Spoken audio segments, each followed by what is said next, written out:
oppose. And who joined the movement is really it's a very diverse group, rich and poor, but early on mostly poor and disenfranchised people. But quickly that spread to such a great, the movement spread to such a great geography that rich and poor from any linguistic, cultural, or other background converted to Christianity. And on that side too, we can talk about what was attractive about this religion: certain theological stances, certain sociological messages, and other things. And we can talk about them if you want. There were a variety of reasons why the message and story of Christianity was attractive to individuals and communities who joined this movement. But oddly enough, this raises some questions. To those who know history pretty well, the Romans did convert their religion to Christianity. So what was that about? Yes, so that comes about 300 years later.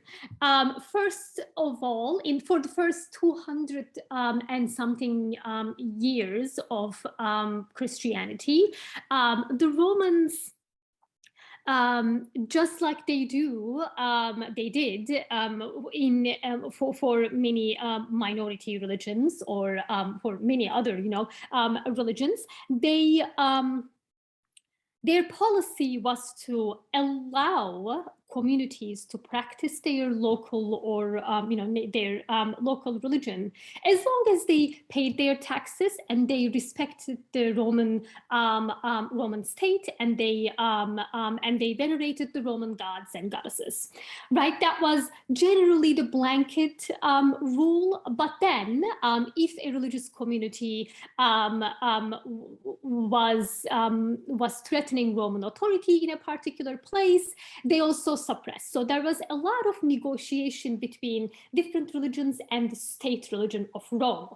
And for the first 200 years, this policy of freedom, but occasional oppression and sometimes persecution impacted Christianity. That was the relationship of Christianity to the Roman state. But starting from mid-4th century, and the big name to give here is Constantine the Great, starting from that, the Roman emperors first sympathized with Christianity, and then they started converting to Christianity. And then in the late 4th century, under Theodosius, the Christianity became the official religion of the Eastern Roman Empire. So there's a progression of the Roman Empire, quote unquote, Christianized. Yeah, that's very interesting. I remember like reading about that, and they weren't so sure as to like what was the main motive, but it kind of was like somewhat had to do with like political, right? In order to convert Christianity. Yeah, that's another great question, because it depends on whose account and interpretation you're reading. When numerous Christian authors take that as a theological development, right? Because this was the right religion, the Roman emperor just converted miraculously, and they mean Constantine, but also the following emperors. So they take a triumphalist narrative. So that was the victory of Christianity through the divine intervention of God. So that is the theological reading of that conversion.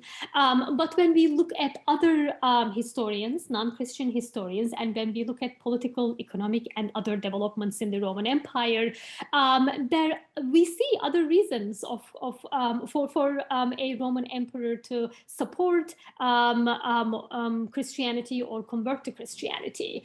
So it is probably a little bit of all of the above, but definitely supporting one God and designating that as a favorable religion in the empire is a big political movement. And Constantine probably had a number of economic, political, and most probably also religious reasons to support Christianity. We don't know if he converted to Christianity. That remains to be that remains in the realm of myth a little bit. But we know that he stopped the persecutions and allowed Christians to worship and just go back to their pre-persecution practices. And he also supported Christianity. He supported the building of many churches. Does that mean he was converted? Again, we have to just decide and look at multiple sources.